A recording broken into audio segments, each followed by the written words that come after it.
Denmark, Ireland ಮತ್ತು ಸ್ವಿಟ್ಜರ್ಲ್ಯಾಂಡ್ಗಳು ಈ ಒಂದು ಪಟ್ಟಿಯಲ್ಲಿ ಅಗ್ರಸ್ಥಾನದಲ್ಲಿರುವಂತಹ 3 ದೇಶಗಳಾಗಿವೆ. ಇನ್ನು ಭಾರತದ ರ್ಯಾಂಕ್ ಬಗ್ಗೆ ತಿಳ್ಕೊಳ್ಳೋದಾದರೆ ಕಳೆದ ವರ್ಷಕ್ಕೆ ಕಂಪೇರ್ ಮಾಡಿದರೆ 3 ಸ್ಥಾನಗಳ ಕುಸಿತವನ್ನು ಭಾರತ ಕಂಡಿದೆ. ಅಂದರೆ ಕಳೆದ ವರ್ಷ 37ನೇ ರ್ಯಾಂಕನ್ನು ಹೊಂದಿದ್ದಂತಹ ಭಾರತ ಈ ವರ್ಷ 40ನೇ ರ್ಯಾಂಕನ್ನು ಈ ವರ್ಲ್ಡ್ ಕಾಂಪಿಟೇಟಿವ್ನೆಸ್ ಇಂಡೆಕ್ಸ್ನಲ್ಲಿ ಪಡೆದುಕೊಂಡಿದೆ. 2019ರಿಂದ 21ರ ವರ್ಷದವರೆಗೆ ನೋಡೋದಾದರೆ ಸತತವಾಗಿ 43ನೇ ಸ್ಥಾನವನ್ನು ಪಡೆದಿದ್ದಂತಹ ಭಾರತ ಕಳೆದ ವರ್ಷ 37ನೇ ಸ್ಥಾನವನ್ನು ಪಡೆದಿತ್ತು. ಸೊ ಈ ವರ್ಷ ಅಂದರೆ 2023ನೇ ವರದಿಯಲ್ಲಿ 40ನೇ ಸ್ಥಾನವನ್ನು ಪಡೆದುಕೊಂಡಿದ್ದು ಕಳೆದ ವರ್ಷಕ್ಕೆ ಕಂಪೇರ್ ಮಾಡಿದರೆ 3 ಸ್ಥಾನಗಳನ್ನು ಹಿಂಬಡ್ತಿಯನ್ನು ಪಡೆದುಕೊಂಡಿದೆ ಅಂತ ನಾವು ಅಂಡರ್ಸ್ಟ್ಯಾಂಡ್ ಮಾಡ್ಕೋಬಹುದಾಗಿದೆ. Hello friends, welcome to ILA classes, the school of competitive exams. ಇವತ್ತಿನ ಪ್ರಮುಖವಾದಂತಹ ಕರೆಂಟ್ ಅಫೇರ್ಸ್ ಟಾಪಿಕ್ಗಳನ್ನು ಡಿಸ್ಕಸ್ ಮಾಡೋಣ. ಈಗ ಡಿಸ್ಕಸ್ ಮಾಡ್ತಾ ಇರುವಂತಹ ಕರೆಂಟ್ ಅಫೇರ್ಸ್ ನೋಟ್ಸ್ಗಳು ಮತ್ತು ಮಂತ್ಲಿ ಕಂಪೈಲೇಷನ್ ಕರೆಂಟ್ ಅಫೇರ್ಸ್ ನೋಟ್ಸ್ಗಳನ್ನು ಫ್ರೀಯಾಗಿ ಡೌನ್ಲೋಡ್ ಮಾಡಿಕೊಳ್ಳಲು ನಮ್ಮ ಟೆಲಿಗ್ರಾಮ್ ಚಾನಲ್ ILA ಕ್ಲಾಸಸ್ಸನ್ನು ಸಬ್ಸ್ಕ್ರೈಬ್ ಮಾಡಿ. ಇವತ್ತಿನ ಡಿಸ್ಕಷನನ್ನು ಪ್ರಾರಂಭ ಮಾಡೋಣ. ಕಳೆದ ಸೆಷನ್ನಲ್ಲಿ ಕೇಳಲಾದಂತಹ ಪ್ರಶ್ನೆಯ ಸರಿಯಾದ ಉತ್ತರ ಏನು ಅಂತ ಮೊದಲು ತಿಳಿದುಕೊಳ್ಳೋಣ. ಈ ಕೆಳಗಿನ ಯಾವ ಲೋಹವು ಅತಿ ಕಡಿಮೆ ಸಾಂದ್ರತೆಯನ್ನು ಹೊಂದಿದಂತಹ ಲೋಹವಾಗಿದೆ ಅಂತ ಪ್ರಶ್ನೆಯನ್ನು ಕೇಳಲಾಗಿತ್ತು. ಆಪ್ಷನ್ಗಳಲ್ಲಿ ಮೆಗ್ನೀಸಿಯಂ, ಅಲ್ಯೂಮಿನಿಯಂ, ಟೈಟೇನಿಯಂ ಅಥವಾ ಲಿಥಿಯಂ ಅಂತ ನೀಡಲಾಗಿದ್ದು ಸರಿಯಾದ ಉತ್ತರ ಏನು ಅಂತಂದರೆ ಆಪ್ಷನ್ 4 ಲಿಥಿಯಂ ಲೋಹ ಅತಿ ಕಡಿಮೆ ಸಾಂದ್ರತೆಯನ್ನು ಹೊಂದಿದಂತಹ ಲೋಹವಾಗಿದೆ. Option 4 is right answer. ಹಿಂಟನ್ನು ಕೂಡ ನೀಡಿದ್ದೆ. ಈ ದಕ್ಷಿಣ ಅಮೆರಿಕಾ ಖಂಡದಲ್ಲಿ ಬೊಲಿವಿಯಾ, ಚಿಲಿ ಮತ್ತು ಅರ್ಜೆಂಟೀನಾ ದೇಶಗಳ ಈ ಒಂದು ಲಿಥಿಯಂ ಟ್ರಯಾಂಗಲ್ ಅನ್ನುವ ಪ್ರದೇಶದಲ್ಲಿ ಅತಿ ಹೆಚ್ಚಾಗಿ ಈ ಲಿಥಿಯಂ ನಿಕ್ಷೇಪಗಳು ಇರುವುದನ್ನು ನಾವು ಕಾಣಬಹುದಾಗಿದೆ. So option 4 lithium is right answer. Answer ಮಾಡಿ ಕಮೆಂಟ್ ಬಾಕ್ಸ್ನಲ್ಲಿ ಕಮೆಂಟ್ ಮಾಡಿದಂತಹ ಎಲ್ಲ ಸ್ಟೂಡೆಂಟ್ಸ್ಗಳಿಗೆ ಥ್ಯಾಂಕ್ ಯು ಸೋ ಮಚ್. ಇದೇ ರೀತಿ ಡಿಸ್ಕಷನ್ನಲ್ಲಿ ಭಾಗವಹಿಸ್ತಾ ಇರಿ, ನಿಮ್ಮ ಆನ್ಸರ್ಗಳನ್ನು ಕಮೆಂಟ್ ಬಾಕ್ಸ್ನಲ್ಲಿ ಕಮೆಂಟ್ ಮಾಡ್ತಾ ಇರಿ ಅಂತ ಹೇಳ್ತಾ ಇವತ್ತಿನ ಪ್ರಶ್ನೆ ಏನು ಅಂತ ನೋಡೋಣ. ಆನ್ಸರ್ ಮಾಡೋದಕ್ಕೆ ಪ್ರಯತ್ನ ಪಡಿ. ಇತಿಹಾಸಕ್ಕೆ ಸಂಬಂಧಪಟ್ಟಂತಹ ಒಂದು ಪ್ರಶ್ನೆಯಾಗಿದ್ದು ಸತ್ಯಾರ್ಥ ಪ್ರಕಾಶ್ ಅನ್ನುವ ಪುಸ್ತಕವನ್ನು ಬರೆದಂತಹ ಲೇಖಕರು ಯಾರು ಅಂತ ಪ್ರಶ್ನೆ ಇದೆ. ಆಪ್ಷನ್ಗಳಲ್ಲಿ ಜ್ಯೋತಿಬಾ ಫುಲೆ, ಆಪ್ಷನ್ 2 ಆತ್ಮಾರಾಮ್ ಪಾಂಡುರಂಗ, ಆಪ್ಷನ್ 3 ದಯಾನಂದ ಸರಸ್ವತಿ ಅಥವಾ ಆಪ್ಷನ್ 4 ಮೇಲಿನ ಯಾವುದೂ ಅಲ್ಲ ಅಂತ ಇದೆ. ಹಿಂಟ್ಗಳಿಗಾಗಿ ಈ ಒಂದು ಇಮೇಜ್ನಲ್ಲಿ ಅವರ ಚಿತ್ರವನ್ನು ಕೂಡ ನೀಡಲಾಗಿದೆ. ಸೊ ಈ 4 ಆಪ್ಷನ್ಗಳಲ್ಲಿ ಸತ್ಯಾರ್ಥ ಪ್ರಕಾಶ್ ಅನ್ನುವ ಪುಸ್ತಕವನ್ನು ಬರೆದಂತಹ ಲೇಖಕರು ಯಾರು, ಕರ್ತೃ ಯಾರು ಅಂತ ಕಮೆಂಟ್ ಬಾಕ್ಸ್ನಲ್ಲಿ ಕಮೆಂಟ್ ಮಾಡಬೇಕು. ನೆಕ್ಸ್ಟ್ ಸೆಷನ್ನಲ್ಲಿ ಇದಕ್ಕೆ ಸಂಬಂಧಪಟ್ಟಂತಹ ಮಾಹಿತಿ ಮತ್ತು ಸರಿಯಾದ ಉತ್ತರವನ್ನು ತಿಳಿದುಕೊಳ್ಳೋಣ. ಇನ್ನು ಇವತ್ತಿನ ಆರ್ಟಿಕಲ್ಗೆ ಸಂಬಂಧಪಟ್ಟಂತಹ ಮೊದಲ ಪ್ರಶ್ನೆ ಏನು ಅಂತ ನೋಡೋದಾದರೆ ಈ ಸ್ಟಾರ್ಟಪ್ ಪರಿಸರದಲ್ಲಿ ಯುನಿಕಾರ್ನ್ ಅಂತ ಮೇಲಿಂದ ಮೇಲೆ ನ್ಯೂಸ್ನಲ್ಲಿ ನೋಡ್ತಾ ಇರ್ತೀರಿ. ಸೊ ಈ ಯುನಿಕಾರ್ನ್ ಅಂತ ಕರೆಯಲ್ಪಡುವಂತಹ ಕಂಪನಿಯ ವ್ಯಾಲ್ಯೂಯೇಷನ್ ಎಷ್ಟಾಗಿರುತ್ತೆ, ಮೌಲ್ಯಮಾಪನ ಎಷ್ಟಾಗಿರುತ್ತೆ ಅಂತ ಪ್ರಶ್ನೆ ಇದ್ದು ಆಪ್ಷನ್ಗಳಲ್ಲಿ ಆಪ್ಷನ್ 1 $500, ಆಪ್ಷನ್ 2 $1,000 ಅಥವಾ ಆಪ್ಷನ್ 3 $1 ಮಿಲಿಯನ್ ಅಥವಾ ಆಪ್ಷನ್ 4 $1 ಬಿಲಿಯನ್ ಅಂತ ಇದೆ.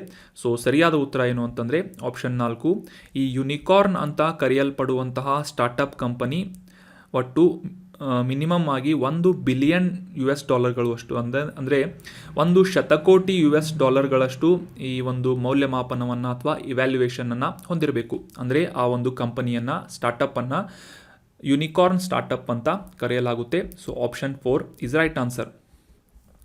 ಕಾಂಟೆಕ್ಸ್ಟನ್ನು ಮೊದಲಿಗೆ ಅರ್ಥ ಮಾಡಿಕೊಳ್ಳೋದಾದರೆ ಕಳೆದ 2 ವರ್ಷಕ್ಕೆ ಕಂಪೇರ್ ಮಾಡಿದರೆ ಭಾರತದಲ್ಲಿ ಯುನಿಕಾರ್ನ್ ಸ್ಟಾರ್ಟಪ್ಗಳ ಸಂಖ್ಯೆ ಕಡಿಮೆಯಾಗಿದೆ ಅಂತ ಒಂದು ವರದಿಯಲ್ಲಿ ಪಬ್ಲಿಷ್ ಆಗಿದೆ. ಸೊ ಇದರ ಅರ್ಥ ಏನು ಅಂತಂದರೆ ಭಾರತದಲ್ಲಿ ಈ ಒಂದು ಸ್ಟಾರ್ಟಪ್ ಕಲ್ಚರ್ಗೆ ಸಂಬಂಧಪಟ್ಟಂತಹ ವ್ಯವಸ್ಥೆ ನಿಧಾನಗತಿಯಲ್ಲಿ ಸಾಗ್ತಾ ಇದೆ ಅಂತ ಕೂಡ ನಾವು ಈ ಒಂದು ಇನ್ಫಾರ್ಮೇಷನನ್ನು ಅಥವಾ ರಿಪೋರ್ಟನ್ನು ಅಂಡರ್ಸ್ಟ್ಯಾಂಡ್ ಮಾಡ್ಕೋಬೋದಾಗಿದೆ. ಸೊ ಹೀಗಾಗಿ ಈ ಯುನಿಕಾರ್ನ್ ಸ್ಟಾರ್ಟಪ್ ಅಂದರೆ ಏನು ಅಂತ ಡೀಟೇಲ್ ಆಗಿ ಈ ಒಂದು ಆರ್ಟಿಕಲ್ನಲ್ಲಿ ಡಿಸ್ಕಸ್ ಮಾಡೋಣ. ಸೊ ಸ್ಟಾರ್ಟಪ್ ಅಂತಂದರೆ ನಿಮಗೆ ಗೊತ್ತಿರುವ ಹಾಗೆ ಈ ಹೊಸದಾಗಿ ಪ್ರಾರಂಭವಾಗ್ತಾ ಇರುವಂತಹ ಕಂಪನಿಗಳು ಅಥವಾ ಈ ಒಂದು ಬಿಸ್ನೆಸ್ ಫರ್ಮ್ಸ್ಗಳೇನಿರ್ತವೆ ಅವುಗಳನ್ನು ಸ್ಟಾರ್ಟಪ್ ಅಂತ ಕರೆಯಲಾಗುತ್ತೆ. ಯಾವುದೇ ಒಂದು ಕಂಪನಿ ಯುನಿಕಾರ್ನ್ ಸ್ಟಾರ್ಟಪ್ ಅಂತ ಕರೆಸಿಕೊಳ್ಳಲು ಒಂದು ಮುಖ್ಯವಾದಂತಹ ಕ್ರೈಟೇರಿಯಾ ಇದೆ. ಅದು ಏನು ಅಂತಂದರೆ ಈ ವೆಂಚರ್ ಕ್ಯಾಪಿಟಲ್ ಉದ್ಯಮದಲ್ಲಿ ಸುಮಾರು ಮಿನಿಮಮ್ ಆಗಿ $1 ಶತಕೋಟಿ ಯುನೈಟೆಡ್ ಸ್ಟೇಟ್ಸ್ನ $100 ಅಂದರೆ $1 ಬಿಲಿಯನ್ ಮೌಲ್ಯಮಾಪನವನ್ನು ಹೊಂದಿದಂತಹ ಸ್ಟಾರ್ಟಪ್ಗಳಿಗೆ ಯೂನಿಕಾರ್ನ್ ಸ್ಟಾರ್ಟಪ್ ಅಂತ ಕರೆಯಲಾಗುತ್ತೆ. ಮತ್ತೊಮ್ಮೆ ರಿಪೀಟ್ ಮಾಡ್ತೀನಿ, ಯಾವುದೇ ಒಂದು ಸ್ಟಾರ್ಟಪ್ ಯೂನಿಕಾರ್ನ್ ಸ್ಟಾರ್ಟಪ್ ಅಂತ ಕರೆಸಿಕೊಳ್ಳಲು ಒಂದು ಪ್ರಮುಖವಾದಂತಹ ಕ್ರೈಟೇರಿಯಾ ಇದ್ದು, ಈ ವೆಂಚರ್ ಕ್ಯಾಪಿಟಲ್ ಉದ್ಯಮದಲ್ಲಿ $1 ಬಿಲಿಯನ್ ಮೌಲ್ಯವನ್ನು ಹೊಂದಿದಂತಹ ಖಾಸಗಿ ಕಂಪನಿಗಳಿಗೆ ಯೂನಿಕಾರ್ನ್ ಸ್ಟಾರ್ಟಪ್ ಅಂತ ಕರೆಯಲಾಗುತ್ತದೆ. ಮುಖ್ಯವಾಗಿ ಈ ಒಂದು ಹೆಸರನ್ನು ಮೊದಲ ಬಾರಿಗೆ ಐಲೀನ್ ಲೀ ಅವರು ತಮ್ಮ ಒಂದು ಲೇಖನದಲ್ಲಿ ಸುಮಾರು $1 ಬಿಲಿಯನ್ಗಿಂತಲೂ ಹೆಚ್ಚು ಮೌಲ್ಯವನ್ನು ಹೊಂದಿದಂತಹ 39 ಸ್ಟಾರ್ಟಪ್ಗಳನ್ನು ಯೂನಿಕಾರ್ನ್ ಸ್ಟಾರ್ಟಪ್ಗಳು ಅಂತ ಕರೆದಿದ್ರು. ಸೊ ಆಗಿನಿಂದ ಈ ಒಂದು ಯೂನಿಕಾರ್ನ್ ಅನ್ನುವ ಹೆಸರು ಈ ಸ್ಟಾರ್ಟಪ್ಗಳ ಒಂದು ಪರಿಸರದಲ್ಲಿ ಅಥವಾ ಎನ್ವೈರ್ಮೆಂಟ್ನಲ್ಲಿ ಸಾಕಷ್ಟು ಪ್ರಚಲಿತದಲ್ಲಿರುವಂತಹ ಮತ್ತು ಜನಪ್ರಿಯವಾದಂತಹ ಒಂದು ಟರ್ಮ್ ಅಥವಾ ಒಂದು ಕೀವರ್ಡ್ ಆಗಿದೆ ಯೂನಿಕಾರ್ನ್ ಸ್ಟಾರ್ಟಪ್ ಅನ್ನೋದು. ಸೊ ನೆನ್ಪಿಟ್ಕೊಳ್ಳಿ, $1 ಬಿಲಿಯನ್ ವ್ಯಾಲ್ಯೂಯೇಷನನ್ನು ಹೊಂದಿದಂತಹ ಸ್ಟಾರ್ಟಪ್ಗಳಿಗೆ ಯೂನಿಕಾರ್ನ್ ಸ್ಟಾರ್ಟಪ್ ಅಂತ ಕರೆಯಲಾಗುತ್ತೆ. ಯೂನಿಕಾರ್ನ್ ಅನ್ನೋದು ಈ ಒಂದು ಇಮೇಜ್ನಲ್ಲಿ ತೋರಿಸಲಾದಂತೆ ಒಂದು ದಂತಕಥೆಯ ಅಥವಾ ಒಂದು ಕಾಲ್ಪನಿಕವಾದಂತಹ ಪ್ರಾಣಿಯಾಗಿದೆ. ಕುದುರೆಗೆ ಈ ಒಂದು ಹಣೆಯ ಮೇಲೆ ಕೊಂಬಿರುವಂತಹ ಒಂದು ಪ್ರಾಣಿಯನ್ನು ಯೂನಿಕಾರ್ನ್ ಅಂತ ಕರೆಯಲಾಗುತ್ತೆ.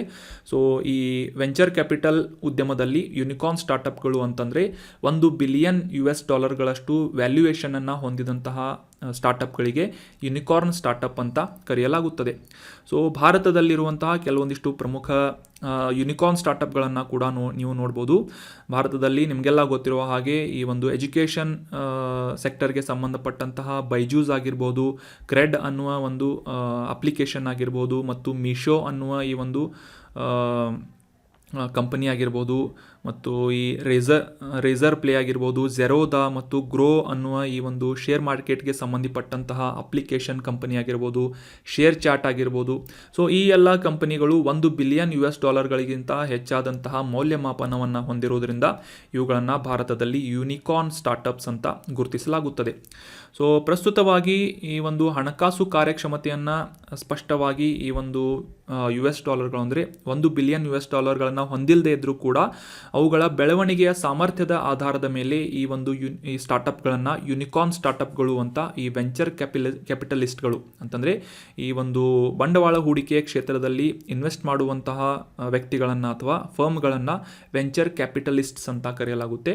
ಸೊ ಈ ಒಂದು ಫಂಡಿಂಗ್ಸ್ಗಳನ್ನು ನೀಡುವುದರ ಮೂಲಕ ಈ ಯೂನಿಕಾರ್ನ್ ಸ್ಟಾರ್ಟಪ್ಗಳನ್ನು ಗುರುತಿಸಲಾಗುತ್ತದೆ. 2022 ಹೊತ್ತಿಗೆ ಪ್ರಪಂಚದಾದ್ಯಂತ ಸುಮಾರು 1000ಕ್ಕೂ ಹೆಚ್ಚು ಯೂನಿಕಾರ್ನ್ ಸ್ಟಾರ್ಟಪ್ಗಳಿವೆ ಅಂತ ರೆಕಾರ್ಡ್ ಮಾಡಲಾಗಿದೆ. ಅಂದರೆ ಪ್ರಪಂಚದಾದ್ಯಂತ 1000ಕ್ಕೂ ಹೆಚ್ಚು ಕಂಪನಿಗಳು $1 ಬಿಲಿಯನ್ಗಿಂತ ಹೆಚ್ಚಿನ ಮೌಲ್ಯಮಾಪನವನ್ನು ಹೊಂದಿದೆ ಅಂತ ನಾವು ಸಿಂಪಲ್ ಆಗಿ ಅಂಡರ್ಸ್ಟ್ಯಾಂಡ್ ಮಾಡ್ಕೋಬೋದಾಗಿದೆ. ಸೊ ಭಾರತದಲ್ಲಿ ಪಾಪ್ಯುಲರ್ ಆದಂತಹ ಕೆಲವೊಂದಿಷ್ಟು ಯೂನಿಕಾರ್ನ್ ಸ್ಟಾರ್ಟಪ್ಗಳನ್ನು ಕೂಡ ನಾವು ಡಿಸ್ಕಸ್ ಮಾಡಿದ್ವಿ. ಸೊ ಅದೇ ರೀತಿಯಾಗಿ ಈ ಒಂದು ವೆಂಚರ್ ಕ್ಯಾಪಿಟಲ್ ಪರಿಸರದಲ್ಲಿ ಕೆಲವೊಂದಿಷ್ಟು ಇತರ ಕೀವರ್ಡ್ಸ್ಗಳು ಅಥವಾ ಟರ್ಮ್ಸ್ಗಳು ಕೂಡ ಪ್ರಚಲಿತದಲ್ಲಿವೆ. ಗಜೆಲ್ಗಳು ಅಂತ, ಚೀತಾಗಳು ಅಂತ ಕೂಡ ಇವುಗಳನ್ನು ಕರೆಯಲಾಗುತ್ತೆ. ಸೊ ಗಜೆಲ್ಗಳು ಅಂತಂತಂದರೆ 2000 ಇಸ್ವಿಯಿಂದ ಇತ್ತೀಚೆಗೆ ಸ್ಟಾರ್ಟ್ ಆದಂತಹ ಕಂಪನಿಗಳು, ಸ್ಟಾರ್ಟಪ್ ಕಂಪನಿಗಳು ಮುಖ್ಯವಾಗಿ ಮುಂದಿನ 2 ವರ್ಷಗಳಲ್ಲಿ ಯೂನಿಕಾರ್ನ್ ಆಗುವಂತಹ ಸಾಮರ್ಥ್ಯವನ್ನು ಹೊಂದಿದಂತಹ ಕಂಪನಿಗಳಿಗೆ ಈ ಗಜೆಲ್ಗಳು ಅಂತ ಕರೆಯಲಾಗುತ್ತೆ. ಸೊ ಇವುಗಳ ಮೌಲ್ಯಮಾಪನವನ್ನು ನೋಡೋದಾದರೆ ಈ $500 ಮಿಲಿಯನ್ ನಿಂದ ಅಂದರೆ 500 ದಶಲಕ್ಷ $ಗಳಿಂದ ಹಿಡಿದು $1 ಬಿಲಿಯನ್ $ಗಳವರೆಗೆ ಇವುಗಳನ್ನು ಗುರುತಿಸಿ ಈ ಒಂದು ಸ್ಟಾರ್ಟಪ್ಗಳಿಗೆ ಗಜೆಲ್ ಸ್ಟಾರ್ಟಪ್ಸ್ಗಳು ಅಂತ ಕರೆಯಲಾಗುತ್ತೆ. 1 ಬಿಲಿಯನ್ ದಾಟಿದ ನಂತರ ಇವುಗಳನ್ನು ಕೂಡ ಯೂನಿಕಾರ್ನ್ ಅಂತ ಕರೆಯಲಾಗುತ್ತೆ. ಅಂದರೆ ಮುಂದಿನ 2 ವರ್ಷಗಳಲ್ಲಿ ಈ ಯೂನಿಕಾರ್ನ್ ಆಗುವಂತಹ ಸಾಧ್ಯತೆ ಮತ್ತು ಸಾಮರ್ಥ್ಯವನ್ನು ಹೊಂದಿದಂತಹ ಕಂಪನಿಗಳಿಗೆ ಗಜೆಲ್ ಸ್ಟಾರ್ಟಪ್ಸ್ಗಳು ಅಂತ ಕರೆಯಲಾಗುತ್ತೆ. ಅದೇ ರೀತಿಯಾಗಿ ಚೀತಾಗಳು ಅಂತ ಕೂಡ ಒಂದು ಪ್ರಚಲಿತದಲ್ಲಿರುವಂತಹ ಈ ಒಂದು ಸ್ಟಾರ್ಟಪ್ಗೆ ಸಂಬಂಧಪಟ್ಟಂತಹ ಕಂಪನಿಗಳನ್ನು ನೋಡೋದಾದರೆ ಈ ಒಂದು ಕ್ರೈಟೇರಿಯಾವನ್ನು ಇವು ಕಂಪ್ಲೀಟ್ ಮಾಡಬೇಕಾಗುತ್ತೆ. ಅದೇನು ಅಂತಂದರೆ 2000ನೇ ಇಸ್ವಿಯಿಂದ ಇತ್ತೀಚೆಗೆ ಪ್ರಾರಂಭವಾದಂತಹ ಸ್ಟಾರ್ಟಪ್ಗಳಾಗಿದ್ದು ಮುಂದಿನ 4 ವರ್ಷಗಳಲ್ಲಿ ಯೂನಿಕಾರ್ನ್ ಸ್ಟಾರ್ಟಪ್ ಆಗುವಂತಹ ಸಾಮರ್ಥ್ಯವನ್ನು ಹೊಂದಿದಂತಹ ಕಂಪನಿಗಳನ್ನು ಗುರುತಿಸಿ ಅವುಗಳ ಸುಮಾರು ಅಂದಾಜು ಮೌಲ್ಯಮಾಪನ ಎಷ್ಟಿರಬೇಕು ಅಂತಂದರೆ, ವ್ಯಾಲ್ಯೂಯೇಷನ್ ಎಷ್ಟಿರಬೇಕು ಅಂತಂದರೆ $200 ಮಿಲಿಯನ್ ನಿಂದ $500 ಮಿಲಿಯನ್ ಗಳವರೆಗೆ ಅವುಗಳ ಮೌಲ್ಯಮಾಪನ ಇದ್ದರೆ ಅವುಗಳನ್ನು ಚೀತಾಗಳು ಅಂತ ಕರೆಯಲಾಗುತ್ತೆ. ಸೊ ಇದು ಕನ್ನಡದಲ್ಲಿ ಟ್ರಾನ್ಸ್ಲೇಟ್ ಆಗುವಾಗ ಚಿರತೆ ಅಂತಾಗಿದೆ. ಸೊ ಆ್ಯಕ್ಚುಲಿ ಚೀತಾ, ಗಜೆಲ್ ಮತ್ತು ಯೂನಿಕಾರ್ನ್ ಅಂತ ಕ್ಲಿಯರ್ ಆಯಿತು ಅಂತ ಅನ್ಕೋತೀನಿ. Concept very important. ಸ್ಕ್ರೀನ್ಶಾಟ್ ತಗೊಂಡು ನೋಟ್ ಮಾಡಿ ಇಟ್ಕೊಳ್ಳಿ. ಇವುಗಳ ವ್ಯಾಲ್ಯೂಯೇಷನ್ ಅಮೌಂಟ್ ಎಷ್ಟಿರುತ್ತೆ ಅಥವಾ ವ್ಯಾಲ್ಯೂಯೇಷನ್ ಎಷ್ಟಿರುತ್ತೆ ಅಂತ ಕೂಡ ಇವುಗಳನ್ನು ಕ್ಯಾಟಗರೈಸ್ ಮಾಡಲಾಗಿದೆ. ಸೊ ಅವುಗಳನ್ನು ಕೂಡ ನೋಟ್ ಮಾಡಿ ಇಟ್ಕೊಳ್ಳಿ. ಇನ್ನು ಮುಂದಿನ ಆರ್ಟಿಕಲ್ಗೆ ಸಂಬಂಧಪಟ್ಟಂತಹ ಪ್ರಶ್ನೆ ಏನು ಅಂತ ನೋಡೋದಾದರೆ, ಭಾರತದಲ್ಲಿ ಬ್ಯೂರೋ ಆಫ್ ಎನರ್ಜಿ ಎಫಿಷಿಯನ್ಸಿ ಅನ್ನುವ ಸಂಸ್ಥೆಯನ್ನು ಯಾವ ವರ್ಷದಲ್ಲಿ ಸ್ಥಾಪಿಸಲಾಯಿತು ಅಂತ ಪ್ರಶ್ನೆ ಇದ್ದು, ಆಪ್ಷನ್ಗಳಲ್ಲಿ 1985, ಆಪ್ಷನ್ 2 1999, ಆಪ್ಷನ್ 3 2001 ಅಥವಾ ಆಪ್ಷನ್ 4 2005 ಅಂತ ಇದೆ. ಸೊ ಸರಿಯಾದ ಉತ್ತರ ಏನು ಅಂತಂದರೆ ಆಪ್ಷನ್ 3 2001ರಲ್ಲಿ ಕಾಯ್ದೆಯ ಮೂಲಕ ಜಾರಿಗೊಂಡಂತಹ ಸ್ಥಾಪನೆಯಾದಂತಹ ಶಾಸನಬದ್ಧವಾದಂತಹ ಸಂಸ್ಥೆ ಬ್ಯೂರೋ ಆಫ್ ಎನರ್ಜಿ ಎಫಿಷಿಯನ್ಸಿ ಆಗಿದೆ. ಮುಖ್ಯವಾಗಿ ಭಾರತದಲ್ಲಿ ಈ ಒಂದು ಇಂಧನದ ದಕ್ಷತೆಯನ್ನು ಇಂಪ್ರೂವ್ ಮಾಡುವುದಷ್ಟೇ ಅಲ್ಲದೆ ಎನರ್ಜಿ ಕನ್ಸರ್ವೇಷನ್ಗೆ ಸಂಬಂಧಪಟ್ಟಂತಹ ಕಾರ್ಯವನ್ನು ನಿರ್ವಹಿಸುವಂತಹ ಸಂಸ್ಥೆ ಬ್ಯೂರೋ ಆಫ್ ಎನರ್ಜಿ ಎಫಿಷಿಯನ್ಸಿ ಆಗಿದೆ. ಸೊ ಮೊದಲಿಗೆ ಈ ಒಂದು ಕಾಂಟೆಕ್ಸ್ಟನ್ನು ಅರ್ಥ ಮಾಡ್ಕೊಳ್ಳೋದಾದರೆ, ಇತ್ತೀಚೆಗೆ ನಮ್ಮ ಕೇಂದ್ರ ವಿದ್ಯುತ್ ಸಚಿವಾಲಯದ ಅಡಿಯಲ್ಲಿ ಮತ್ತು ಬ್ಯೂರೋ ಆಫ್ ಎನರ್ಜಿ ಎಫಿಷಿಯನ್ಸಿ ಅನ್ನುವ ಈ ಒಂದು ಸಂಸ್ಥೆಯ ಅಡಿಯಲ್ಲಿ ಉತ್ಪ್ರೇರಕ್ ಅನ್ನುವ ಒಂದು ಪ್ಲ್ಯಾಟ್ಫಾರ್ಮನ್ನು ಅಥವಾ ಈ ಒಂದು ಸೆಂಟರ್ ಆಫ್ ಎಕ್ಸಲೆನ್ಸಿಯನ್ನು ಪ್ರಾರಂಭ ಮಾಡಲಾಗಿದೆ. ಇದರ ಮುಖ್ಯ ಉದ್ದೇಶ ಏನು ಅಂತಂದರೆ, ಭಾರತದಲ್ಲಿ ಶುದ್ಧ ಎನರ್ಜಿ ಅಥವಾ ಶುದ್ಧ ಇಂಧನದ ತಂತ್ರಜ್ಞಾನವನ್ನು ಮತ್ತು ಅದಕ್ಕೆ ಸಂಬಂಧಪಟ್ಟಂತಹ ಉದ್ಯಮಗಳನ್ನು ಅಳವಡಿಕೆ ಮಾಡುವಂತಹ ಒಂದು ಪ್ರಕ್ರಿಯೆಯನ್ನು ವೇಗಗೊಳಿಸುವಂತಹ ಒಂದು ಉದ್ದೇಶದಿಂದ ಈ ಉತ್ಪ್ರೇರಕ್ ಅನ್ನುವ ಒಂದು ಪ್ಲ್ಯಾಟ್ಫಾರ್ಮನ್ನು ಜಾರಿಗೊಳಿಸಲಾಗಿದೆ ಅಥವಾ ಸ್ಥಾಪನೆ ಮಾಡಲಾಗಿದೆ. ಸೊ ಈ ಉತ್ಪ್ರೇರಕ್ ಅನ್ನುವ ಈ ಒಂದು ಪ್ಲ್ಯಾಟ್ಫಾರ್ಮ್ ಅಥವಾ ಕೇಂದ್ರದ ಫುಲ್ ಫಾರ್ಮ್ ಏನು ಅಂತಂದರೆ ಉನ್ನತ್ ತಕ್ನೀಕ್ ಪ್ರದರ್ಶನ್ ಕೇಂದ್ರ. ಮತ್ತೊಮ್ಮೆ ರಿಪೀಟ್ ಮಾಡ್ತೀನಿ, ಉತ್ಪ್ರೇರಕ್ ಇದರ ಫುಲ್ ಫಾರ್ಮ್ ಏನು ಅಂತಂದರೆ ಉನ್ನತ್ ತಕ್ನೀಕ್ ಪ್ರದರ್ಶನ್ ಕೇಂದ್ರ ಅಂತ. ಸೊ ಆಗಲೇ ತಿಳಿಸಿದ ಹಾಗೆ ಭಾರತದಲ್ಲಿ ಈ ಉದ್ಯಮದ ಕ್ಷೇತ್ರದಲ್ಲಿ ಶಕ್ತಿಯ ದಕ್ಷತೆಯನ್ನು ಇಂಪ್ರೂವ್ ಮಾಡುವುದಷ್ಟೇ ಅಲ್ಲದೆ ಈ ಒಂದು ಎನರ್ಜಿ ಕನ್ಸರ್ವೇಷನ್ಗೆ ಸಂಬಂಧಪಟ್ಟಂತಹ ಪ್ರಕ್ರಿಯೆಗಳನ್ನು ಮತ್ತು ಈ ಶುದ್ಧ ಇಂಧನದ ತಂತ್ರಜ್ಞಾನವನ್ನು ವೇಗವಾಗಿ ಭಾರತದಲ್ಲಿ ಅಳವಡಿಸುವಂತಹ ಒಂದು ಉದ್ದೇಶದಿಂದ ಈ ಒಂದು ಮಹತ್ವದ ಪಾತ್ರವನ್ನು ವಹಿಸುವಂತಹ ಉತ್ಪ್ರೇರಕ್ ಅನ್ನುವ ಈ ಒಂದು ಪ್ಲ್ಯಾಟ್ಫಾರ್ಮನ್ನು ಅಥವಾ ಕೇಂದ್ರವನ್ನು ಸ್ಥಾಪನೆ ಮಾಡಲಾಗಿದೆ. ಸೊ ಇದು ಯಾವ ರೀತಿಯಾಗಿ ಕೆಲಸ ಮಾಡಲಿದೆ ಅನ್ನೋದನ್ನು ತಿಳಿದುಕೊಳ್ಳೋದಕ್ಕಿಂತ ಮುಂಚೆ ಆಗಲೇ ತಿಳಿಸಿದ ಹಾಗೆ ವಿದ್ಯುತ್ ಸಚಿವಾಲಯ ಮತ್ತು ಬ್ಯೂರೋ ಆಫ್ ಎನರ್ಜಿ ಎಫಿಷಿಯನ್ಸಿ ಅನ್ನುವ ಈ ಎರಡು ಸಂಸ್ಥೆಗಳ ಒಂದು ಪ್ರಾಯೋಜಕತ್ವದಲ್ಲಿ ಈ ಉತ್ಪ್ರೇರಕ್ ಅನ್ನುವ ಒಂದು ಪ್ಲ್ಯಾಟ್ಫಾರ್ಮನ್ನು ಜಾರಿಗೊಳಿಸಲಾಗಿದೆ. ಸೊ ಈ ಒಂದು ಪ್ಲ್ಯಾಟ್ಫಾರ್ಮ್ ಅಥವಾ ಈ ಒಂದು ಕೇಂದ್ರದ ಮೂಲಕ ಈ ನಾಲೆಜ್ ಎಕ್ಸ್ಚೇಂಜ್ ಪ್ಲ್ಯಾಟ್ಫಾರ್ಮ್ ಆಗಿ ಈ ಒಂದು ಕೇಂದ್ರ ಕೆಲಸ ಮಾಡುವುದಷ್ಟೇ ಅಲ್ಲದೆ ಈ ಪ್ರಮುಖ ವಲಯಗಳಾದ್ಯಂತ ಉತ್ತಮ ಅಭ್ಯಾಸಗಳನ್ನು, ಅದರಲ್ಲೂ ಮುಖ್ಯವಾಗಿ ಈ ಇಂಧನದ ದಕ್ಷತೆಯನ್ನು ಇಂಪ್ರೂವ್ ಮಾಡುವಂತಹ ನಿಟ್ಟಿನಲ್ಲಿ ಮತ್ತು ಈ ಶಕ್ತಿಯ ಒಂದು ಸಂರಕ್ಷಣೆಯ ಒಂದು ಕುರಿತಾದಂತಹ ಮಾಹಿತಿಯನ್ನು, ನಾಲೆಜನ್ನು ಟ್ರಾನ್ಸ್ಫರ್ ಮಾಡುವಂತಹ ನಿಟ್ಟಿನಲ್ಲಿ ಈ ಕಾರ್ಯಾಗಾರಗಳನ್ನು, ವರ್ಕ್ಶಾಪ್ಸ್ಗಳನ್ನು ನಡೆಸುವುದು, ಸೆಮಿನಾರ್ಗಳನ್ನು ನಡೆಸುವುದರ ಮೂಲಕ ಈ ಒಂದು ಉದ್ಯಮದಲ್ಲಿ ಅಥವಾ ಪ್ರೊಫೆಷ್ನಲ್ಗಳಲ್ಲಿ ಒಂದು ನಾಲೆಜ್ ಟ್ರಾನ್ಸ್ಫರ್ ವೇದಿಕೆಯಾಗಿ ಉತ್ಪ್ರೇರಕ್ ಅನ್ನುವ ಒಂದು ಕೇಂದ್ರ ಸಾಕಷ್ಟು ಸಹಾಯಕಾರಿಯಾಗಿ ಕೆಲಸವನ್ನು ಮಾಡಲಿದೆ. ಇನ್ನು ಈ ಬ್ಯೂರೋ ಆಫ್ ಎನರ್ಜಿ ಎಫಿಷಿಯನ್ಸಿ ಅನ್ನುವ ಸಂಸ್ಥೆಯ ಬಗ್ಗೆ ತಿಳ್ಕೊಳ್ಳೋದಾದರೆ 2001ರಲ್ಲಿ ಈ ಒಂದು ಕಾಯ್ದೆಯ ಮೂಲಕ ಅಥವಾ ಇಂಧನ ಸಂರಕ್ಷಣೆಯ ಕಾಯ್ದೆಯ ಮೂಲಕ ಜಾರಿಗೊಳಿಸಲಾದಂತಹ ಶಾಸನಬದ್ಧವಾದಂತಹ ಸಂಸ್ಥೆ ಬ್ಯೂರೋ ಆಫ್ ಎನರ್ಜಿ ಎಫಿಷಿಯನ್ಸಿ ಆಗಿದೆ. ಇದು ಸದ್ಯಕ್ಕೆ ಕೇಂದ್ರ ವಿದ್ಯುತ್ ಸಚಿವಾಲಯದ ಅಡಿಯಲ್ಲಿ ಆಡಳಿತಾತ್ಮಕವಾದಂತಹ ನಿಯಂತ್ರಣದ ಅಡಿಯಲ್ಲಿ ಕೆಲಸ ಮಾಡುವಂತಹ ಸಂಸ್ಥೆಯಾಗಿದ್ದು, ಭಾರತದಲ್ಲಿ ಈ ಆರ್ಥಿಕತೆಗೆ ಸಂಬಂಧಪಟ್ಟಂತಹ ಕ್ಷೇತ್ರದಲ್ಲಿ ಈ ಶಕ್ತಿಯ ತೀವ್ರತೆಯನ್ನು, ಎನರ್ಜಿ ಇಂಟೆನ್ಸಿಟಿಯನ್ನು ಕಡಿಮೆ ಮಾಡುವುದು ಮತ್ತು ಈ ಶಕ್ತಿಯ ಸಂರಕ್ಷಣೆ ಮಾಡುವುದು ಮತ್ತು ಶಕ್ತಿ ಪೋಲಾಗುವುದನ್ನು ನಿಯಂತ್ರಣ ಮಾಡುವುದರಲ್ಲಿ ಕೆಲವೊಂದಿಷ್ಟು ಫ್ರೇಮ್ವರ್ಕ್ಸ್ಗಳನ್ನು ಅಥವಾ ಚೌಕಟ್ಟನ್ನು ನಿರ್ಮಿಸುವುದು, ಗೈಡ್ಲೈನ್ಸ್ ಸೂಚಿಸುವುದು ಈ ಒಂದು ಬ್ಯೂರೋ ಆಫ್ ಎನರ್ಜಿ ಎಫಿಷಿಯನ್ಸಿಯ ಈ ಒಂದು ಸಂಸ್ಥೆಯ ಮುಖ್ಯವಾದಂತಹ ಕಾರ್ಯವಾಗಿದೆ. ಇನ್ನು ಮುಂದಿನ ಆರ್ಟಿಕಲ್ಗೆ ಸಂಬಂಧಪಟ್ಟಂತಹ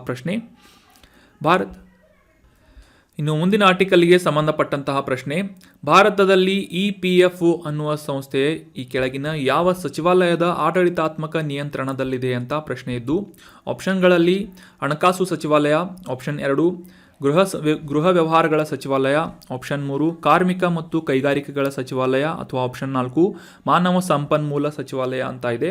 ಸೊ ಸರಿಯಾದ ಉತ್ತರ ಏನು ಅಂತಂದರೆ ಆಪ್ಷನ್ 3 ಕೇಂದ್ರ ಕಾರ್ಮಿಕ ಮತ್ತು ಕೈಗಾರಿಕೆಗಳ ಸಚಿವಾಲಯದಲ್ಲಿ ಕಾರ್ಯನಿರ್ವಹಿಸುವಂತಹ ಸಂಸ್ಥೆ EPFO ಅನ್ನುವ ಸಂಸ್ಥೆಯಾಗಿದೆ. ಇದರ full form employees provident fund organisation ಅನ್ನೋದು ಇದರ ಫುಲ್ ಫಾರ್ಮ್ ಆಗಿದೆ. ಸೊ ಇದಕ್ಕೆ ಸಂಬಂಧಪಟ್ಟಂತಹ ಡೀಟೇಲ್ ಮಾಹಿತಿಗಳನ್ನು ಈ ಒಂದು ಆರ್ಟಿಕಲ್ನಲ್ಲಿ ಡಿಸ್ಕಸ್ ಮಾಡೋಣ. ಸೊ ಈ ಒಂದು PFಗಳನ್ನು ಅಥವಾ PF ರೂಪದಲ್ಲಿ ಪಿಂಚಣಿಯನ್ನು ಪಡೆದುಕೊಳ್ಳುವಂತಹ ನಿಟ್ಟಿನಲ್ಲಿ ಇತ್ತೀಚೆಗೆ ಈ ಭಾರತದಲ್ಲಿ ಕೆಲಸ ಮಾಡುವಂತಹ ಅಥವಾ ಸಂಘಟಿತ ವಲಯದಲ್ಲಿ ಕೆಲಸ ಮಾಡುವಂತಹ ಉದ್ಯೋಗಿಗಳಿಗೆ ಈ EPFO ಸಂಸ್ಥೆಯಿಂದ ಈ ಪಿಂಚಣಿಗಳನ್ನು ಹೆಚ್ಚು ಮಾಡುವಂತಹ ಒಂದು ಉದ್ದೇಶದಿಂದ ಅರ್ಜಿಗಳನ್ನು ಕೋರಲಾಗಿತ್ತು. ಸೊ ಈ ಅರ್ಜಿ ಸಲ್ಲಿಸುವಂತಹ ಒಂದು ಗಡುವನ್ನು ಅಥವಾ ಇದರ ಒಂದು ಡೇಟನ್ನು ಇನ್ಕ್ರೀಸ್ ಮಾಡಲಾಗಿದೆ ಅಥವಾ ಜುಲೈ 11ರವರೆಗೆ ವಿಸ್ತರಿಸಲಾಗಿದೆ ಅಂತ ನ್ಯೂಸ್ನಲ್ಲಿ ಪಬ್ಲಿಷ್ ಮಾಡಲಾಗಿತ್ತು. ಸೊ ಹೀಗಾಗಿ ಈ EPFO ಅಥವಾ ಎಂಪ್ಲಾಯೀಸ್ ಪ್ರಾವಿಡೆಂಟ್ ಫಂಡ್ ಆರ್ಗನೈಸೇಷನ್, ಕನ್ನಡದಲ್ಲಿ ಉದ್ಯೋಗಿಗಳ ಭವಿಷ್ಯ ನಿಧಿ ಸಂಸ್ಥೆಯ ಕುರಿತಾದಂತಹ ಕೆಲವೊಂದಿಷ್ಟು ಮಾಹಿತಿಗಳು exam point of view important ಆಗುತ್ತೆ. ಯಾಕಂದರೆ ನ್ಯೂಸ್ನಲ್ಲಿರುವಂತಹ ಈ ರೀತಿಯಾದಂತಹ ಸಂಸ್ಥೆಗಳ ಕುರಿತಾಗಿ ಎಕ್ಸಾಮ್ನಲ್ಲಿ ಕೇಳುವುದು ಸಾಕಷ್ಟು ಪ್ರಾಕ್ಟೀಸ್ ಇರುತ್ತೆ. ಸೊ ಹೀಗಾಗಿ EPFO ಅನ್ನುವ ಈ ಒಂದು ಸಂಸ್ಥೆಯ ಬಗ್ಗೆ ಈ ಒಂದು ಆರ್ಟಿಕಲ್ನಲ್ಲಿ ಡೀಟೇಲ್ ಆಗಿ ಡಿಸ್ಕಸ್ ಮಾಡೋಣ. 1952ರಲ್ಲಿ ಉದ್ಯೋಗಿಗಳ ಭವಿಷ್ಯ ನಿಧಿ EPFO ಅನ್ನುವ ಸಂಸ್ಥೆಯನ್ನು ಈ ಒಂದು ನಿಬಂಧನೆಗಳ ಕಾಯ್ದೆಯ ಮೂಲಕ ಉದ್ಯೋಗಿಗಳ ಭವಿಷ್ಯ ನಿಧಿ ಮತ್ತು ವಿವಿಧ ನಿಬಂಧನೆಗಳ ಅನ್ನುವ ಒಂದು ಆ್ಯಕ್ಟ್ನ ಮೂಲಕ ಜಾರಿಗೊಳಿಸಲಾಗಿತ್ತು. ಸೊ ಇದು ಶಾಸನಬದ್ಧವಾದಂತಹ ಸ್ಟ್ಯಾಟ್ಯೂಟರಿ ಆದಂತಹ ಒಂದು ಸಂಸ್ಥೆಯಾಗಿದೆ. 1952 ಡೇಟನ್ನು ಕೂಡ ನೆನ್ಪಿಟ್ಕೊಳ್ಳಿ. ಸೊ ಇದರ ಪ್ರಮುಖವಾದಂಥ ಉದ್ದೇಶವನ್ನು ತಿಳಿದುಕೊಳ್ಳುವುದಕ್ಕಿಂತ ಮುಂಚೆ ಪ್ರಸ್ತುತವಾಗಿ ಇದು ಸರ್ಕಾರದ ಪ್ರತಿನಿಧಿಗಳು, ಕೇಂದ್ರ ಮತ್ತು ರಾಜ್ಯ ಪ್ರತಿನಿಧಿಗಳು, ಉದ್ಯೋಗದಾತರು ಅಂದರೆ ಎಂಪ್ಲಾಯರ್ಸ್ಗಳು ಮತ್ತು ಎಂಪ್ಲಾಯೀಸ್ಗಳು, ಉದ್ಯೋಗಿಗಳು, ಈ ರೀತಿಯಾಗಿ ತ್ರಿಪಕ್ಷೀಯವಾದಂತಹ ಒಂದು ಮಂಡಳಿಯ ಅಡಿಯಲ್ಲಿ ಆಡಳಿತಾತ್ಮಕವಾದಂತಹ ವ್ಯವಸ್ಥೆಯಲ್ಲಿ ಕೆಲಸ ಮಾಡುವಂತಹ ಒಂದು ಸಂಸ್ಥೆ EPFO ಅನ್ನುವ ಸಂಸ್ಥೆಯಾಗಿದೆ. ಸೊ ಮುಖ್ಯವಾಗಿ ಭಾರತದಲ್ಲಿ ಈ ಸಂಘಟಿತ ವಲಯಕ್ಕೆ ಸಂಬಂಧಪಟ್ಟಂತಹ ಉದ್ಯೋಗಿಗಳು ಕೆಲಸ ಮಾಡುವಂತಹ ಒಂದು ಕ್ಷೇತ್ರಗಳಲ್ಲಿ ಅವರ ಭವಿಷ್ಯ ನಿಧಿ ಆಗಿರ್ಬೋದು, ಪಿಂಚಣಿ ಯೋಜನೆ ಆಗಿರ್ಬೋದು, ಆ ಉದ್ಯೋಗಿಗಳಿಗೆ ನೀಡಲಾಗುವಂತಹ ವಿಮಾನ ಯೋಜನೆಗಳನ್ನು ನಿರ್ವಹಿಸುವಂತಹ ಸಂಸ್ಥೆ ಭಾರತದ EPFO ಅನ್ನುವ ಸಂಸ್ಥೆಯಾಗಿದೆ. ಸದ್ಯಕ್ಕೆ ಆಗಲೇ ತಿಳಿಸಿದ ಹಾಗೆ ಕೇಂದ್ರ ಕಾರ್ಮಿಕ ಮತ್ತು ಉದ್ಯೋಗ ಸಚಿವಾಲಯದ ಅಡಿಯಲ್ಲಿ ಈ ಆಡಳಿತಾತ್ಮಕದ ನಿಯಂತ್ರಣದಲ್ಲಿ ಈ ಒಂದು EPFO ಸಂಸ್ಥೆ ಕೆಲಸವನ್ನು ಮಾಡ್ತಾ ಇದೆ. ಸೊ 1952ರ ಒಂದು ಕಾಯ್ದೆಯ ಅಡಿಯಲ್ಲಿ ಪ್ರಾರಂಭವಾದಂತಹ ಈ ಒಂದು ಸಂಸ್ಥೆಯ ವಿಶೇಷತೆಗಳನ್ನು ತಿಳ್ಕೊಳ್ಳೋದಾದರೆ, ಸಂಘಟಿತ ವಲಯಕ್ಕೆ ಸಂಬಂಧಪಟ್ಟಂತಹ ಉದ್ಯೋಗಿಗಳಿಗೆ ಅವರ ನಿವೃತ್ತಿ ಮತ್ತು ಮರಣದ ನಂತರ ಈ ಒಂದು ಕಲೆಕ್ಟ್ ಆದಂತಹ ಶೇಖರಣೆಗೊಂಡಂತಹ ಒಂದು ನಿಧಿಯನ್ನು ಬಡ್ಡಿಯ ಸಮೇತ ನೀಡುವಂತಹ ಮತ್ತು ಪಿಂಚಣಿಗಳ ವ್ಯವಸ್ಥೆಯನ್ನು ನೀಡುವಂತಹ ಒಂದು ಸಂಸ್ಥೆ EPFO ಸಂಸ್ಥೆಯಾಗಿದ್ದು, ಈ ಒಂದು ನಿಧಿಯನ್ನು ಪಡೆದುಕೊಳ್ಳುವುದಕ್ಕೆ ಭಾಗಶಃವಾಗಿ ಪಡೆದುಕೊಳ್ಳುವುದಕ್ಕೆ ಆ ಉದ್ಯೋಗಿಗಳು ಅವರ ಶಿಕ್ಷಣದ ಅವಶ್ಯಕತೆ ಆಗಿರ್ಬೋದು, ಮದುವೆ ಅವಶ್ಯಕತೆ ಆಗಿರ್ಬೋದು, ಅನಾರೋಗ್ಯ ಮತ್ತು ಮನೆ ನಿರ್ಮಾಣಕ್ಕಾದಂತಹ ಕೆಲವೊಂದಿಷ್ಟು ವಿಷಯಗಳಿಗೆ ಸಂಬಂಧಪಟ್ಟಂತೆ ಈ ಪ್ರಾವಿಡೆಂಟ್ ಫಂಡ್ನಲ್ಲಿ ಯಾವುದೇ ರೀತಿಯಾಗಿ ಅವಶ್ಯಕತೆ ಬಿದ್ದರೆ ಆ ನಿಧಿಯನ್ನು ಭಾಗಶಃವಾಗಿ ಪಡೆದುಕೊಳ್ಳುವಂತಹ ಅನುಕೂಲ ಕೂಡ ಈ ಉದ್ಯೋಗಿಗಳಿಗೆ ಇರುತ್ತದೆ. ಸೊ ಈ ಒಂದು EPFO ಬಗ್ಗೆ ಅಂಡರ್ಸ್ಟ್ಯಾಂಡ್ ಮಾಡ್ಕೊಂಡ್ರಿ ಅಂತ ಅನ್ಕೋತೀನಿ. ಇನ್ನು ಮುಂದಿನ ಆರ್ಟಿಕಲ್ಗೆ ಸಂಬಂಧಪಟ್ಟಂತಹ ಪ್ರಶ್ನೆ ನೋಡೋಣ. ಈ ಕೆಳಗಿನ ಯಾವ ಸಂಸ್ಥೆಯಿಂದ ವಿಶ್ವ ಸ್ಪರ್ಧಾತ್ಮಕತೆ ಸೂಚ್ಯಂಕ ಅಥವಾ ವರ್ಲ್ಡ್ ಕಾಂಪಿಟಿಟಿವ್ನೆಸ್ ಇಂಡೆಕ್ಸನ್ನು ಪಬ್ಲಿಷ್ ಮಾಡಲಾಗುತ್ತೆ ಅಂತ ಪ್ರಶ್ನೆ ಇದೆ. ಆಪ್ಷನ್ಗಳಲ್ಲಿ ಅಂತಾರಾಷ್ಟ್ರೀಯ ಹಣಕಾಸು ನಿಧಿ ಅಥವಾ international monetary fund, option 2 world economic forum ಅಥವಾ ವಿಶ್ವ ಆರ್ಥಿಕ ವೇದಿಕೆ, option 3 economist intelligence unit EIU ಅಥವಾ international institute for management development ಅಂತ ಇದೆ. ಸೊ ಸರಿಯಾದ ಉತ್ತರ ಏನು ಅಂತಂದರೆ IMD ಅಥವಾ international institute for management development ಅನ್ನುವ ಈ ಒಂದು ಸಂಸ್ಥೆಯಿಂದ ವಾರ್ಷಿಕವಾಗಿ ವಿಶ್ವ ಸ್ಪರ್ಧಾತ್ಮಕತೆ ಸೂಚ್ಯಂಕ ವರ್ಲ್ಡ್ ಕಾಂಪಿಟಿಟಿವ್ನೆಸ್ ಇಂಡೆಕ್ಸನ್ನು ಪಬ್ಲಿಷ್ ಮಾಡಲಾಗುತ್ತೆ. So option 4 is right answer. ಕಾಂಟೆಕ್ಸ್ಟನ್ನು ಮೊದಲಿಗೆ ಅರ್ಥ ಮಾಡ್ಕೊಳ್ಳೋದಾದರೆ 2023ರ ವರ್ಲ್ಡ್ ಕಾಂಪಿಟಿಟಿವ್ನೆಸ್ ಇಂಡೆಕ್ಸನ್ನು international institute for management development ಈ ಒಂದು ಸಂಸ್ಥೆಯಿಂದ ಪಬ್ಲಿಷ್ ಮಾಡಲಾಗಿದೆ. ಸೊ 1989ರಲ್ಲಿ ಈ ವರ್ಲ್ಡ್ ಕಾಂಪಿಟಿಟಿವ್ನೆಸ್ ಇಂಡೆಕ್ಸನ್ನು ಅಥವಾ ಈ ಒಂದು ಸೂಚ್ಯಂಕವನ್ನು ಪಬ್ಲಿಷ್ ಮಾಡಲಾಗಿತ್ತು ಮೊದಲ ಬಾರಿಗೆ. ಸೊ ಅಂದಿನಿಂದ ವಾರ್ಷಿಕವಾಗಿ ಈ ಒಂದು ವರದಿಯನ್ನು ಪಬ್ಲಿಷ್ ಮಾಡಲಾಗುತ್ತೆ. ಸೊ ಮುಖ್ಯವಾಗಿ ಜಾಗತಿಕವಾಗಿ ಆಯಾ ರಾಷ್ಟ್ರಗಳಲ್ಲಿ ಸಮಗ್ರವಾದಂತಹ ಒಂದು ಸ್ಪರ್ಧಾತ್ಮಕತೆಯ ಪರಿಸರ ಯಾವ ರೀತಿಯಾಗಿದೆ, ಅದರ ಸ್ಥಿತಿ ಏನಿದೆ ಅಂತ ಈ ಒಂದು ಡೀಟೇಲ್ ಆದಂತಹ ಮಾಹಿತಿಯನ್ನು ಮತ್ತು ರ್ಯಾಂಕಿಂಗ್ಗಳನ್ನು ಕೂಡ ಈ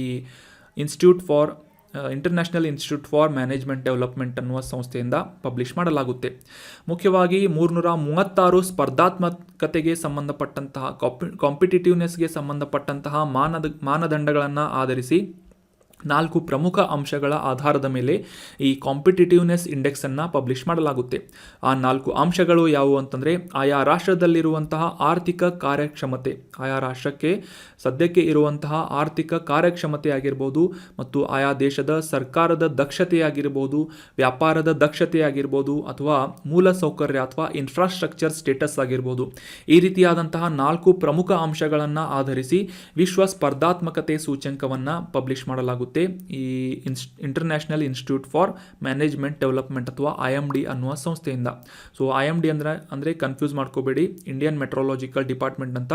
ಸೊ ಇದು ಬೇರೆಯಾದಂಥ ಅಂತಾರಾಷ್ಟ್ರೀಯ ಸಂಸ್ಥೆಯಾಗಿದೆ, international institute for management development ಅನ್ನೋದು. ಸೊ ಇದರ ಮೂಲಕ ಈ ವಾರ್ಷಿಕವಾಗಿ ವರ್ಲ್ಡ್ ಕಾಂಪಿಟಿಟಿವ್ನೆಸ್ ಇಂಡೆಕ್ಸನ್ನು ಪಬ್ಲಿಷ್ ಮಾಡಲಾಗುತ್ತೆ.